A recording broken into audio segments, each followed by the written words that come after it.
fatos marcantes da retrospectiva do Profissão Jogador do Futebol de 2020. Bora junto comigo!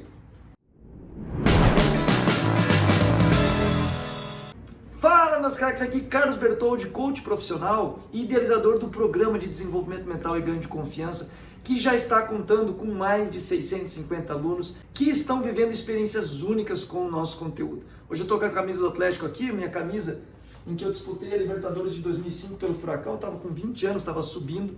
Meu Deus, olha aqui o tamanho da camiseta. Naquela época não tinha essas camisetas que a gente tem hoje. Decidi fazer esse vídeo com essa camiseta porque o ano de 2020 foi muito atípico para mim também. A minha retrospectiva de 2020 é meio maluca. Eu começo o ano com contrato até dezembro, jogando, sendo feliz, treinando, vivendo aquela rotina maravilhosa de jogador de futebol, e termino o ano totalmente diferente do que como comecei. Eu vou falar mais sobre isso em janeiro, tá bom, meus craques? Mas enfim, me deu aqui um momento nostálgico aqui de vestir essa camisa novamente. Hoje eu quero trabalhar com vocês os 14 eventos que marcaram 2020 para nós aqui do Profissional Jogador, para mim, para o Elcio, para o Anderson. E antes disso, você tem que curtir aqui esse vídeo, se inscrever aqui no canal, fazer parte do Telegram exclusivo, hashtag 1%1, que lá a gente passa todas as novidades, a gente passa todos os conteúdos, então tá tudo na descrição desse vídeo, junto com o curso de desenvolvimento mental e ganho de confiança, que é hoje a maior plataforma de desenvolvimento de atletas jovens no Brasil e de pais também, tá? São comentários como esse, são conteúdos profundos e que levam jovens a sair de onde estão e encontrarem com a realização aonde eles tanto desejam. É uma jornada difícil, mas fica muito mais fácil quando você sabe para onde você está indo e que ferramentas que você tem que usar nessa caminhada e nessa trajetória. Então, bora para cima desse conteúdo!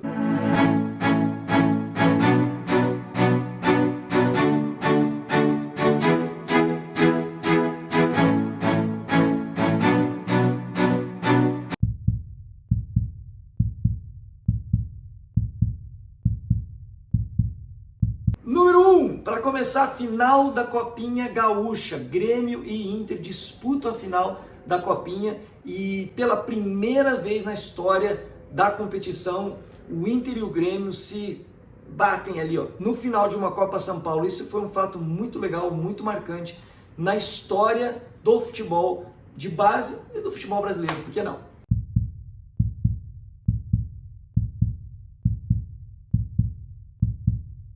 Em segundo lugar, o Corinthians cai fora na fase preliminar da Libertadores. Algo que trouxe uma pressão muito grande já para o trabalho do Thiago Nunes, que posteriormente acabou saindo e se desligando do clube. Mas foi um fato muito marcante para o clube e talvez determinou também as emoções, né, que esse time ia ter e as conexões mentais que eles iam desenvolver ao longo da temporada. Ser desclassificado numa fase preliminar da Libertadores para um time bem menor e menos qualificado, com certeza tem consequências muito negativas dentro de um clube da grandeza e da proporção do Corinthians.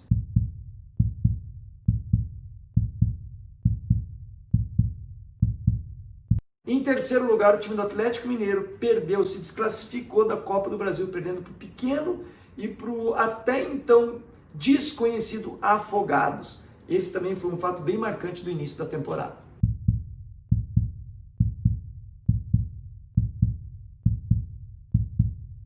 Em quarto lugar, a saída do Jorge Jesus, que foi um dos fatos mais importantes e talvez que trouxeram mais consequências negativas para um clube grande como o Flamengo. Foi um fato marcante para nós aqui também. E não só o fato da saída do Jorge Jesus foi marcante, como também a chegada do Domenech Torrent, que inicia um trabalho no Flamengo, acaba não tendo muita conexão torcida, imprensa, treinador. A gente sabe que depois de um trabalho tão vitorioso como o do Jorge Jesus, o próximo treinador ia ser muito pressionado. Mas aqui eu consegui ter uma percepção um pouco mais profunda do que é ser treinador de sucesso no Brasil. Quando o Jorge Jesus estava no Flamengo e o Flamengo estava dando tudo certo, todo mundo dizia, mas ser treinador do Flamengo é fácil, com um timão desse aí. E aí quando o Domi chega e começa a sofrer algumas críticas, começa a tomar algumas porradas, se entende que de fato o treinador é importante no processo. Você tem que respeitar o trabalho do treinador. Quanto maior o navio, mais importante a experiência do capitão. Então não adianta você ter um navio enorme, super luxuoso, mas não ter alguém capacitado para poder direcionar o leme. E para mim um fato marcante foi a demonstração de que não adianta ter um super time se você não tiver um super gerente de emoções e de capacidades desse elenco. Então para nós aqui do Profissão Jogador ficou muito claro e foi um fato marcante a saída do Jorge Jesus e a chegada do Domenech Torrent.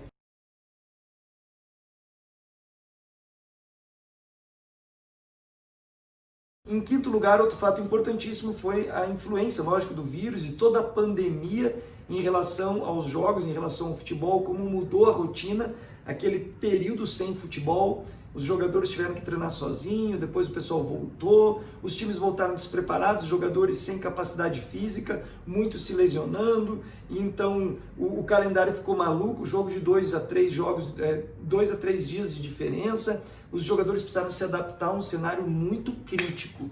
E quem tem mais elenco, quem tem mais jogadores, quem tem mais capacidades, vai acabar saindo privilegiado dessa história de um ano muito atípico. Então, com certeza, a pandemia promoveu e provocou mudanças muito importantes, né, no calendário e também na atitude, no comprometimento, e demonstrou nesse momento quem é o jogador de fato profissional. Por quê? Porque o jogador profissional ficou em casa, mas ficou treinando. E o jogador que não é profissional ficou em casa, mas não treinou. E aí chegou abaixo da média.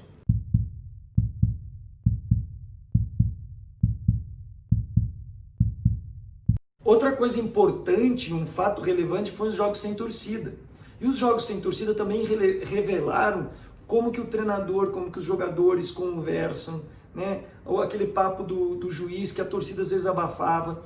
Então, os jogos sem torcida também revelaram o grau de capacidade de conexão com o jogo e capacidade de concentração e de foco. Porque muitas vezes a torcida influencia positivamente. E aqui a gente descobriu que times como o Flamengo, como o Atlético Paranaense, times que dependem também das emoções positivas da torcida empurrar, esses times sentiram falta desse tipo de conexão com torcida.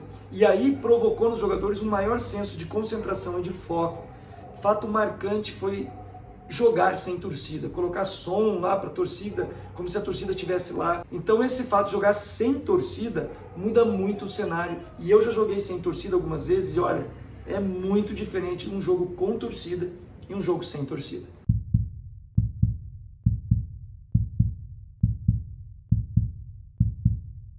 Um fato também muito marcante para mim nesse ano de 2020 foi o Fernando Diniz. Ele já é um treinador que vem de alguns outros trabalhos, mas foi muito legal a gente ver o processo todo dele dentro do São Paulo. Ele muito pressionado, todo mundo querendo a cabeça dele, e todo mundo criticando ele, e torcida querendo a caveira dele. E daqui a pouco o trabalho vai acontecendo, as convicções vão se fortalecendo, o trabalho vai se enraizando, vai se fundamentando, e aí começam os resultados a aparecer. E aí ele deixa de ser o bandido para ser o mocinho. Então foi muito legal a paciência que o São Paulo teve, a hombridade do Raí em permanecer, em bater de frente com o sistema para que o Fernando pudesse fazer o trabalho. Isso foi muito legal e para mim foi um fato muito marcante. O Fernando Diniz poder ter tempo de implementar a sua capacidade de gerenciamento, tanto de aplicação tática, como de aplicação técnica, quanto de aplicação psicológica, num grupo desacreditado como São Paulo, mas que hoje está muito perto de conquistar alguma coisa importante no Brasil.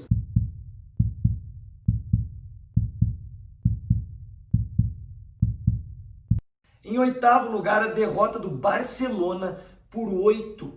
Tomou de 8 do Bayern. E essa derrota promoveu um novo parâmetro, do tipo, o Barcelona não é mais um modelo de jogo para que seja seguido como foi anteriormente.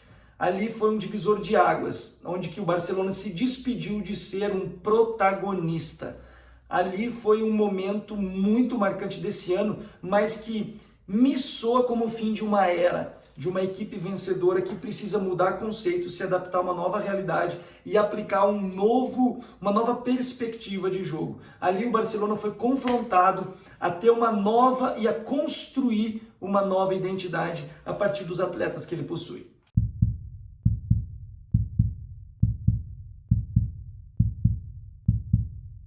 E nono lugar, Lewandowski é eleito o melhor jogador do ano, da temporada. E aqui fica para nós um novo momento de mundo que a gente está vivendo no esporte. O Cristiano Ronaldo e o Messi estão se despedindo do protagonismo de sempre. Muito embora estavam ali, né, entre os três, e eu talvez até discorde disso, eu acho que tinha outros jogadores para estarem nesse lugar, mas quem sou eu para falar a respeito disso? Mas eles estão se despedindo, a idade está chegando, a produtividade do Messi vem abaixando nessa temporada, é algo marcante, tanto o Lewandowski ganhar esse título de melhor jogador, como a gente pode começar a perceber em que o Messi deixa de estar tão feliz, deixa de estar tão alegre no ambiente Barcelona, que sempre foi a casa dele.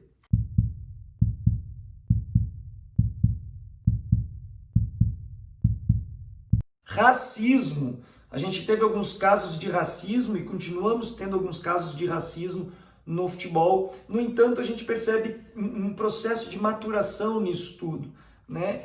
A questão do racismo é uma questão que deve ser combatida de uma forma muito forte, de uma forma muito contundente, sabendo que nós todos somos iguais.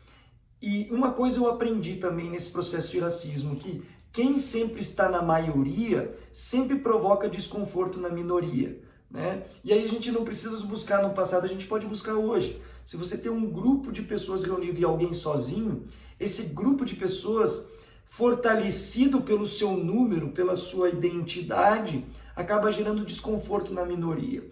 E aí a gente precisa ter de novo uma reprogramação de se tornar um ser humano numa excelência. Esse negócio da gente ficar provocando desconforto no outro porque eu estou numa condição social, que eu estou numa condição de vida, em que eu estou num momento, que eu venho de uma história, não sabe quem, sabe com quem você está falando? Gente, vamos fazer de 2021 um mundo melhor, um mundo melhor. Isso aqui é lataria. O que vale é o que está aqui dentro, meu filho. O que faz a diferença nesse mundo é o que está aqui dentro. Esse negócio é lataria, isso aqui apodrece em 3 dias. Esse negócio aqui apodrece em 3 dias. O que vale é o nosso espírito e como a gente acredita dentro de nós e como se a gente se relaciona. Porque tem uma coisa que vai eternizar. É o legado que a gente vai deixar. Isso vai se eternizar nesse mundo. O resto, meu craque, vai desaparecer. Vai desaparecer. Então que essa causa do racismo, a gente possa cada vez mais ter um processo de maturação como sociedade, para que a gente possa entender que essa lataria aqui não determina quem nós somos. Nem que você é bom, nem que você é ruim. Nem que você merece ou nem que você não merece. Essa lataria aqui não vale nada. Em 5 dias isso aqui está tudo podre, meu filho. E não dá nem para discernir se é branco, se é preto, se é amarelo, se é verde, se é vermelho. Não dá nem para discernir 5 dias depois. Então, vamos amadurecer.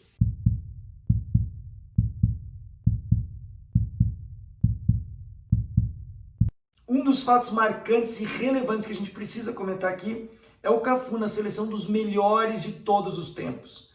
Lá estava o Pelé, lá estava o Ronaldinho, né? Mas uma coisa me chamou muita atenção, um cara que fez tantas peneiras, que foi reprovado, que vem de uma condição humilde, que vem de comunidade, que vem de um lugar, às vezes, de várias limitações mentais. Você nasceu pobre, você vai ser pobre. Consegue conquistar 2 Copas do Mundo, consegue estar em final de 3 Copas, tem uma carreira em times grandes, vive na alta performance a carreira toda, a ponto de entrar numa seleção dessa, meu craque, que eu vou falar para você, hein? Já imaginou quantos jogadores existiram nesse mundo até hoje? Que fato extraordinário, parabéns Cafu, você é um exemplo para mim e para todos aqueles que estão envolvidos no mundo do futebol.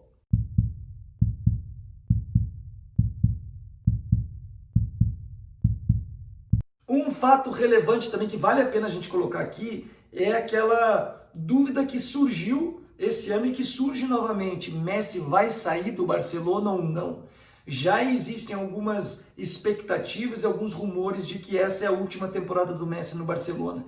E isso é um fato muito marcante. A gente já percebe o desconforto do Messi no Barcelona e talvez ele já dá alguns sinais de já não estar com aquela motivação, ou seja, não tem mais aqueles motivos que ele tinha antigamente para poder aplicar tudo aquilo que ele é. Tudo bem que a idade vai chegando, mas a gente vai percebendo no sorriso e nas expressões e nas entrevistas que o Messi já não consegue desfrutar do futebol como antigamente. Então, será que o Messi vai sair do Barcelona? O que você acha?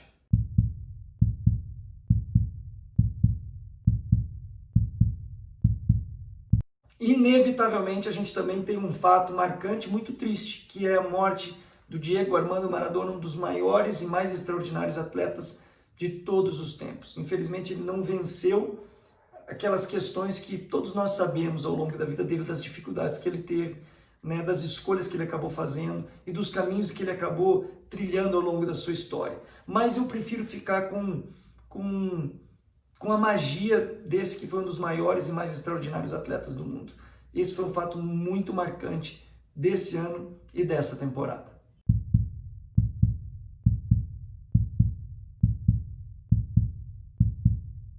E para encerrar esse vídeo, um dos fatos também que foram muito relevantes foi a final do Sub-17 entre Atlético Paranaense e Fluminense.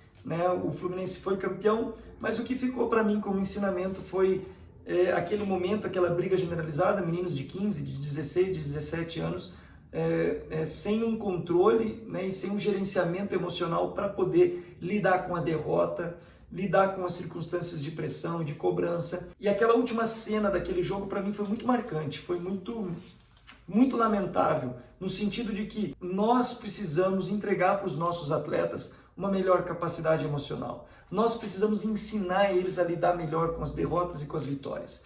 Os nossos atletas no Brasil, eles mudam o comportamento com a vitória e com o sucesso, e eles mudam o comportamento com a derrota e com o fracasso. Os nossos atletas ainda não têm a identidade montada e criada a ponto de não sofrerem influências a partir daquilo que está acontecendo no seu mundo exterior. Tá? Independente se ganhou ou se perdeu, você é você e acabou, você não muda. E isso é muito importante. E esse fica um dos últimos, talvez foi o bônus aqui, né? Nós tínhamos 14, fomos para o bônus 15, né? Ou 13, fomos para o 14, não sei. Mas enfim, esse aqui foi o último fato marcante desse ano de 2020 na nossa retrospectiva profissão jogador. E aí, meu craque, se ligou, se conectou com esse nosso conteúdo? Continua aqui no canal, tem vários e vários vídeos para você poder se conectar, crescer, se desenvolver e fazer de 2021 um ano muito especial. Curtiu, comentou, compartilhou? Hashtag retrospectiva profissão jogador. Te vejo no ano que vem. Beijo, bora pra cima!